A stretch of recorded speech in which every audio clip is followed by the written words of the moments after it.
Tony, I got a serious chopped liver game. You know the key to really good chopped liver? I'd rather Burn the onions. Is that right? Or that's the key? Hey guys, Alex Rich. Ben Paremba. Hey, we are excited to let you know that we have episodes of our podcast, Jews in the Lou, dropping every other week, and you're not going to want to miss. We have some great guests lined up. Amazing. And while I have you, I want to thank the St. Louis Jewish Light for their incredible partnership and support of our podcast. St. Louis Jewish Light doing amazing work for our community, keeping us informed with stories, with updates. And visit stlJewishLight.org. Subscribe to their newsletter. They'll keep you up to date on everything going on. Absolutely. Well, see you soon. So we just kind of totally organic.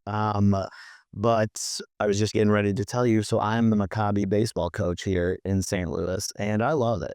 And I know you coached the 2009, I coached the USA team. the USA team. But it's so cool, I think, being involved in Maccabi. I was an athlete, and I loved it.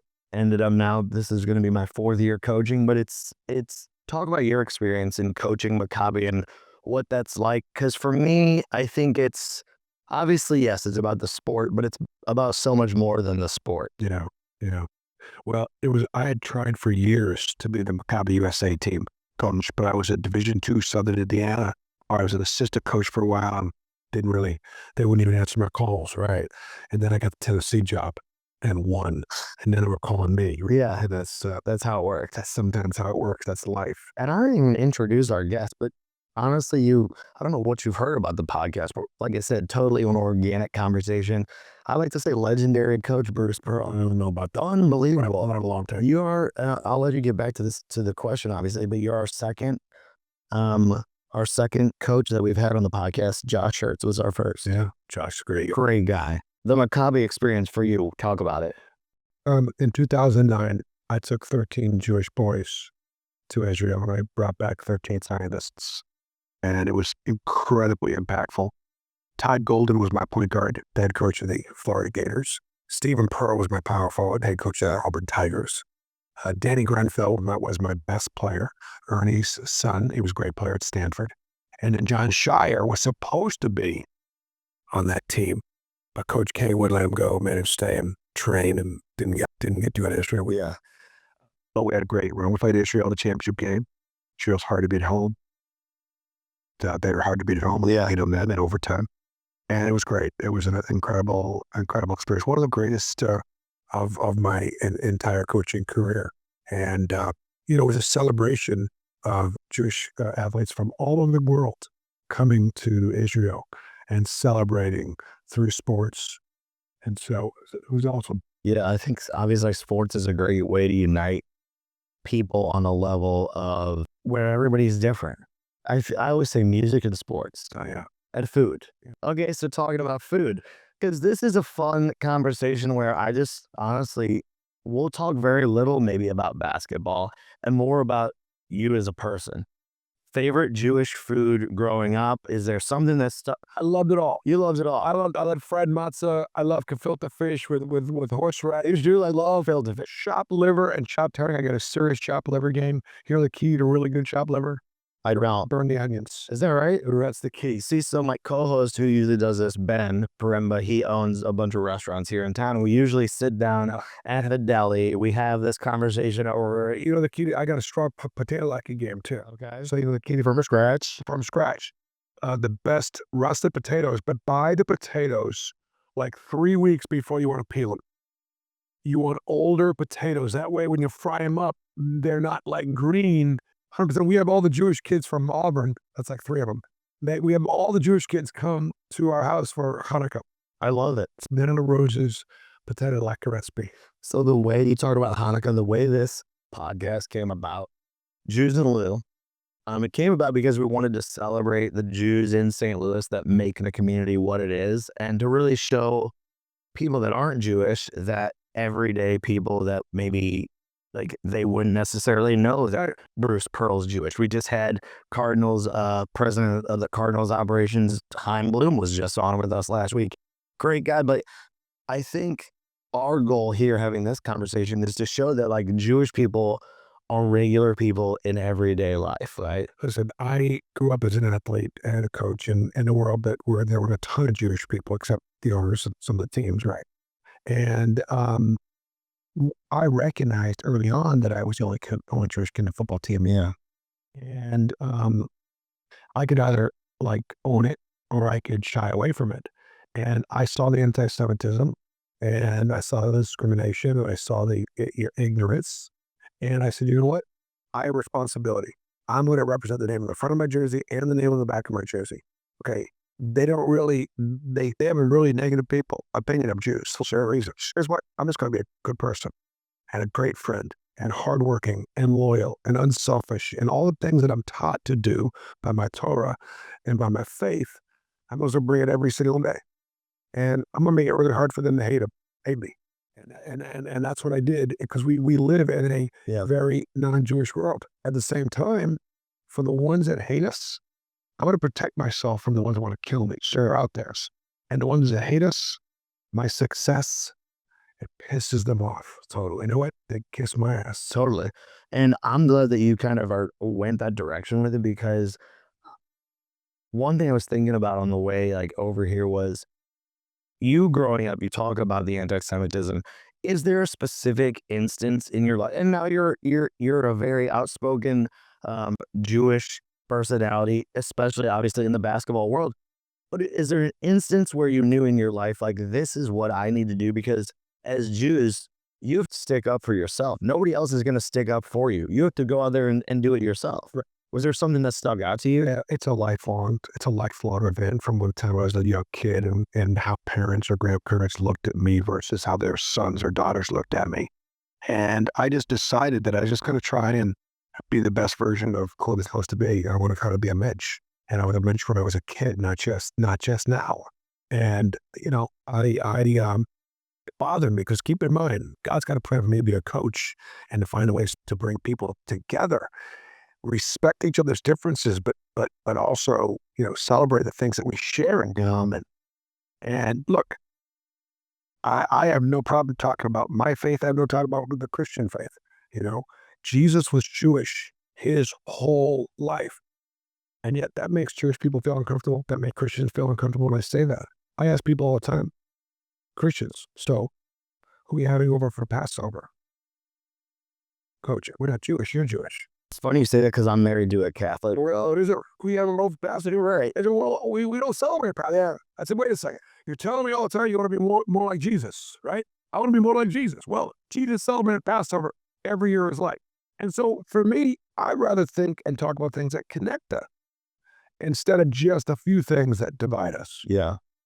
Is there, throughout your coaching career, well, I guess going back to that, you grew up, you knew you wanted to be a coach, but where was the opportunity? Like, where did it take that turn where you thought you were going to be who you became, the Bruce Pearl that you became today? I don't know. I wanted to win, and I recognized, didn't matter what I was doing, unless it was playing singles tennis, that I had to get my teammates to step up their game if we're going to win. Yeah. You know, you go to the playground and, you know, there's one court, there's one ball, there are 30 guys, and like 10 come in the floor at the same time. So it's 5-on-5, you win, you get to go next. Who got next? Yeah, winner stays on. You lose, you might not play for 2 hours. And so I wanted to pick a team, not just the most talented guys, but the guys that would play to win. Yeah. And so I think that was just probably, I guess, sort of part of my DNA. I did not know I was going to coach all the way through Boston College. I walked on the basketball team, I got cut, and I became a manager, and I started doing everything over a 4-year period only because I was having fun doing it. I wasn't working for the basketball coach, Dr. Tom Davis, till we get a job. I was going to go do something. And Ron Zescher just told me to ask you about Dr. Davis. Yeah, he's a great teacher, great coach. But we played in St. Louis in the Checker Dome in 1981 against Hakeem Olajuwon, Larry Mishaw, Clyde Drexler, and we had them beat. Reed Geddes made 10 free throws at the end of that game, and one of the referees was a former Houston graduate. And I'll never forget that, at Boston College, 81. Not even 82, 81 or 82. So, no, I worked for Dom at BC as a student, and then when he got the Stanford job, I'm a senior in college. Because I want you to come with me, and the story behind that is just be valuable. Doesn't matter what you're doing in any organization, in the workplace, in your community. Pitch in, be valuable. And I was. And so when Tom Davis was going to take another job, he's like, you know what? You do a lot. You're cold. You're coming with me. It worked out. Let me tell you. Yeah. Growing up in a Jewish household, what was that like? I mean, what was your Jewish youth experience? I know you talked about you saw some of the anti-Semitism, Yeah. but in the home, not just the religious part about it, but the Jewish culture. Well, I had two sets of grandparents, and one of my sets of grandparents kept kosher, spoke Yiddish in the house, went synagogue all the time, and I was really attracted to that. I love both of them just as much as the other one. Yeah. But I saw a difference in the household, and I said, this is I'm going to be more comfortable being involved in. So I got it, and as a result, too, they're also way more Zionists, very more pro-Israel. I understood the importance of, don't forget, when I was born in 1960, Israel was, 12 years old. And so she'd been fighting for her life ever since. Yeah. Yeah. Hey, I think that it's important to have people like you that are advocating for Israel, that are advocating for the Jewish people, especially as I would say, somebody that's always been outnumbered in sports. Do you feel like that's impacted you internally as far as I'm here for a reason. I'm not just here to coach. You talked about being a coach is being a teacher. You talked about making sure that people understand that, like Christians understand, like Jesus is important. Yeah. Yeah. Talk about that. Let's see. Say it again. Kind of come at me one more time with that question. I guess, when did you kind of realize, like, I'm here for more than just coaching? Well, I would say this. You can't explain 5 SEC championships in 8 years at Auburn. You can't explain it. So it's got to be Hashem. You're not that good of a coach. There's not that good of a coach. I'm not. And we weren't that good. I didn't have that good of players. 5 different teams won SEC. It's unbelievable. It's unbelievable. It's not. It's God. It's Hashem blessing. And I think part of that blessing was not just to go win a 6th championship. It was actually to get off the road, stop coaching, and start coaching America. So I'm traveling the country right now. I'm going to Jewish communities, and I'm trying to encourage them to have a stronger Jewish life. Yeah. I'm going and speaking to young Christians and going, you got 2 choices. You can either accept the entire Bible, Right. or just start with the New Testament and forget about 32 years of Jesus' death and all the miracles he performed, and all, oh, by the way, everything in the New Testament comes from the Old Testament. Right. And yet there are Christians right now that are saying, no, we're going to replace Jerusalem with the church. That's scary. And so I'm spending my time there. I'm spending my time going, okay, it's 250-year anniversary. We don't love our country as much as we did 100 years ago. Yeah. We're not willing to give our kids aren't willing to give our lives because we brainwashed them into thinking we're a terrible place. And so you come to the Auburn basketball camp, you're lining up and we're playing national anthem. And you're going to sing God Bless America. That's what we do before. You came to Auburn basketball camp because you want to be an Auburn basketball player. Well, what does an Auburn basketball player do at the start of every game? That's what you do. We stand up, we put our right hand over our heart, we put our left hand behind our back, we stand at attention. No, we don't kneel in that situation. Rather than kneeling and dishonoring our country and our flag, how about if we raise money for scholarships for students that look like you? Instead of just having some stupid protest. As a coach, as a teacher, I just became as motivated, for my guys to learn these hard truths as opposed to just winning championships. What's it mean to do it? You're in town in St. Louis for obviously the Jewish Federation men's event. You've coached on the largest stages, and you just talked about how you travel around. And what does this mean to you to to have an event like this, like you compare it to basketball. Like, Yeah, I mean, my big thing was like, so coming in, they was like, Coach, would you mind if before the event you stopped in at the J and talked to some of the kids? I'm like, of course, yeah, I want to talk to the kids, and I also want to talk to these men and these fathers. I want to thank them for embracing their faith. I want to thank them for what they've done in the federation to St. Louis Jewry's got a great reputation around the country for sure. for being a civil servant of this community. St. Louis is a better town in part because of the contributions of the Jewish people. Yeah. And that should be celebrated. Well, and I think, again, a person like you to help celebrate this it's important to a lot of people because, look, we have this platform to try to spread that awareness that, like, look, Jews are normal people. Jews aren't people that you should hate. It's unbelievable. You see, like, the hate that we get, you see social media these days, and the youth now thinks that it's cool to be anti-Semitic, right? That's making its return for whatever reason. How do we combat that as a whole? Well, we have a responsibility. Judge me by what I do, not what I say. And we got to get people to go to Israel and see how diverse it is. It's life-changing. And it is life changing. Look, I'm convinced people are going to want to believe what they're going to want to believe. I hear this all the time. Well, Israel does a terrible job with their PR. No, they don't. No, they don't. The truth is, it's in the Bible. Okay, that you want to believe the Bible? End the conversation. We don't need any more discussion. Okay, what happened in 1948 when Israel was born? Israel didn't like the Jews didn't like what they got from the UN. They were supposed to get a bunch more. But you know what? So we'll take it.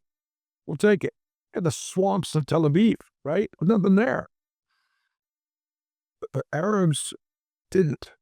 They didn't want to live next door to the Jews. They didn't. That's it. That's all you have to know. If there was a Palestinian state, how many Jews could live there? If the capital of that Palestinian state was East Jerusalem, where, by the way, the Wailing Wall is, or the Garden of Gethsemane, and the City of David, and the Pool of Siloam, how many Jews could go there? The answer is zero. Why? Because they'd be murdered. They'd be killed. How many Arabs live in Israel? 2 million. Yeah. So no. Okay. That's the truth. People are going to hear it, but because they've been lied to, or they just don't want to believe it. Either way, it doesn't matter. Mm-hmm. It did not matter. I'm going to protect myself from the ones that want to kill me. Mm-hmm. The ones that don't know, I want them to be exposed to me. And I want them to see that we're no better, but we're no worse. You, like I just said, and I know you don't have a ton more time, but I know I heard you mention earlier your wife is not Jewish, correct? My wife is also not Jewish, and coming into our, we've been married about a year now, and she understands how important it is to raise the children Jewish. And it's, again, going back to not just the religion of it, but it's everything else that goes into it. Where I'm going with this is you don't realize how many people don't understand what that hate looks like until they're part of it. And it's interesting because my wife and I have these conversations, and, she's openly said, I never realized how much and how badly a majority of the world dislikes Jews until I saw it firsthand. She's telling me this, and now she's part of it. And it's sad. How was that for you and your family? One thing that's very important. While it's fine to talk about it, let's not that be our focus. Wait a second. There were 3 Jewish coaches in the Final Four. We can complain about anti-Semitism all we want. Are you kidding me? We live in the best of times in this country. Mm-hmm. Look at the Jews in America should be this country's greatest patriots. We're running out of places to go. How they living in Canada? How they living in Europe? Not so good. Mm-hmm. So we just stop complaining about the anti-Semitism. Stop it. Let's make the most of the opportunities and the life that we have. Yeah, it's out there, but let that be our focus. It's easier for me to say that in the South. I'm telling you, they love the Jewish people. They respect the Jewish people. Why? Because they embrace Jesus' life as a Jewish man, as a rabbi. When he resurrected according to their faith, Mary Magdalene was the first person to see him. And what did she say? Rabbi. It might make some Jews feel uncomfortable. It might make some Christians feel uncomfortable. Unless you don't want to believe your Bible, that's it. To me, again, that connects us. So, let's celebrate our faith. Let's observe our faith more. The best thing we can do, stop. I'm married to a Christian woman, okay? We celebrate Shabbat. Yeah. We light candles. Yeah. I go to church and temple, just in case they're right. I gotta cover both ends. Look, whether he's coming back or whether he's coming, the Messiah, Yeshua, is going to come. Doesn't matter. Maybe he's coming back. Maybe it's for the first time. Well, guess what? I'm going to be on that wall. And I'm going to make sure that when he comes back, Jerusalem looks like he wants it to look. Yeah. It's our ancestral homeland. I'm going to leave you with one more thing because I'm a big Judea and Samaria guy. Yeah. Don't ever say West Bank. Don't ever say it. Promise me. I'll never say. Here's why. You read the Bible, you read about Judea and Samaria. In 1948, when we went to war with 5 Arab armies, we lost a portion of East Jerusalem. We lost Hebron. We lost Ramallah, Jericho, Jenin. We lost Judea and Samaria. From the River Jordan all the way right up to, 9 miles from the Mediterranean Sea and Netanya. We lost it. In 1948 to 1967, Jews could not go to the Wailing Wall and pray. Why? Because it was controlled by Jordan. In 1950, Jordan renamed that territory the West Bank. A conquering army came in, and for 3,000 years we're calling it one thing, but now all of a sudden we're calling it something else. Well, that lasted until 1967 when we drove them back to the other side of the River Jordan in Judea and Samaria. Last thing, in Genesis 47, chapter 28 and 29. And I hope I get a chance to talk about this tonight. With Jacob, Jacob's dying, he's in Egypt. And he says to his son Joseph, the coat of many colors, Joseph, that story, don't let me rest here. Take me back to where my father's buried. Take me back to Hebron, the cave of the patriarchs, where Abraham bought that for Sarah to be buried. Well, Abraham's buried there, Sarah's buried there, Leah, Rebecca. I'm not okay with the world calling that disputed land, and that's what they do. Yeah. It ain't disputed to me. Yeah. Yeah. It's not disputed to Israel. And that land needs to be sovereign. It needs to be, it's Israel's. Yeah. Palestinians are welcome to live there, just like the Arabs are living in Israel. But it's not theirs. Yeah. And it never was. Yeah. Are you sure you're not a rabbi? I am a rabbi. I was gonna say I'm a rabbi. I'm a rabbi. I would teach you. You are a teacher for sure. You are it's so much more knowledgeable than I think that you put out there. I mean, people understand you're a smart guy, but I don't think people understand really how deep that knowledge goes of faith and how important that is to you. It is. It's important. I was going to ask you, going back to the coaching, because I know we'll wrap it here, rapid fire. Did you ever throw out a Yiddish term, favorite Yiddish term when you were coaching, or anything that kind of slipped out where you were kind of like? No, I can't. You know what Haim told me last week? He said, I know a lot of Yiddish terms. He said somebody walked up to him and said, "What? Tell me about chutzpah." Chutzpah, of course, right? Chutzpah. Right. It's false. He said, "Tell me about chutzpah." He just had to laugh. Have there ever been something like that? I use all those terms. I grew up, my grandparents spoke Yiddish in their home. And so I know them all. Really? Oh, yeah. Yeah, I know them. Can you give me one favorite? Schmuck. This is YouTube. Schmuck. Schmuck is just standard. That's it. Yeah, you're schmuck. I've been using Schmendrick a lot. Schmidder's okay, but I smell better. Okay, well, it's universal. It's universal. I appreciate you hanging out and chatting and you were great. You were awesome. You're making a real difference, I think, and I think a lot of people see that, and If we bring us together, we can do so much more together than we can apart. we're just getting started. We're just getting started. Bruce Pearl, legendary coach. Are you kidding me? Right here on Jews in the Lou. You're in the Lou. That makes you a Jew in the Lou. So we appreciate you, man. That'd be Thanks. Thanks.